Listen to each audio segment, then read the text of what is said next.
GST பற்றி முதலாவதாக முட்டு கொடுக்க பேசுவதற்காக இவரை பேசுங்க, உங்க தரப்பு நியாயத்தை சொல்லுங்க. ஜிஎஸ்டி முன்னாடி அதிகமா இருந்துச்சு நீங்க இப்ப என்ன பண்ணிருக்காரு விஜய், மக்களோட நலன் கருதி ஜிஎஸ்டியை குறைச்சிட்டாரு. ஆமா, புரியுதுங்களா?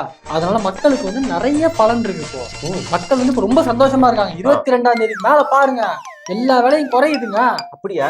இல்ல இது ஆமாவா இல்லைன்னு கேளுங்க. நிச்சயமாக. அதாவது சில விஷயங்கள் அவங்க சொல்ற ஏத்துக்க முடியாது. அதாவது இந்திய ரூபாய் நோட்டு மதிப்புகள் வந்து குறையல, அது அப்படியே தான் இருக்கு, டாலரோட மதிப்பு தான் ஏறுதுன்னு அவங்க முட்டு கொடுப்பாங்க, அது வேற.